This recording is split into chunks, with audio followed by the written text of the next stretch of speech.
Dating back to the 1880s, there are hundreds of Phoenix pioneers buried at the Sotelo-Heard Cemetery, but you wouldn't know if you were standing on top of it. There's no roads leading up to it, no historic plaque.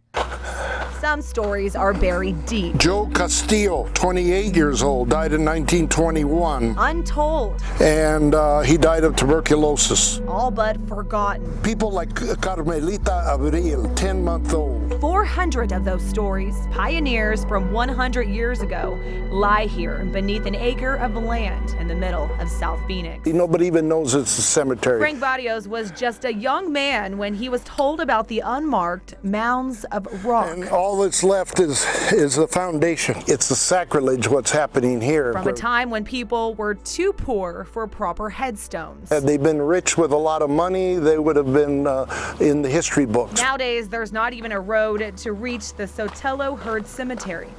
If you want to get there, you have to park and then walk about half a mile. We could potentially right now be walking on top of some of the bodies buried. Oh, absolutely. For certain you are. 400 people in less than an acre means they were side by side when they were buried here. Barrios, a researcher for the city of Phoenix.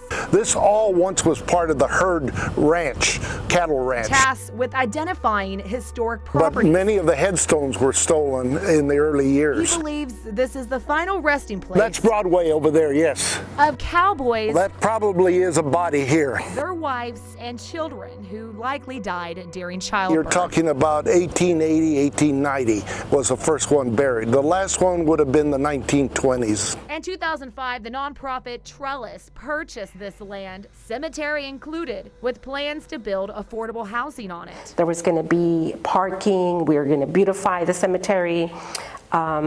But the market crashed and we haven't been able to get back to a new plan for this piece of land. Following years of neglect, vandalism. Those are just pieces of trash. What was left of the headstones have been moved. You guys have taken all the headstones. That's correct. Okay, and you guys have that, and once this is restored. What little was left, when we came in and started trying to preserve this area, we found very few. We grabbed everything we could and took it to Pioneer Cemetery for protection until the day that we can protect this area. Out of the hundreds of people buried here, less than 24 headstones remain.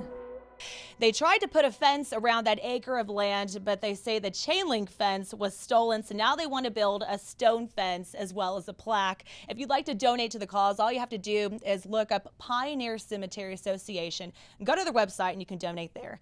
In the Social Zone, I'm Monica Garcia, 12 News.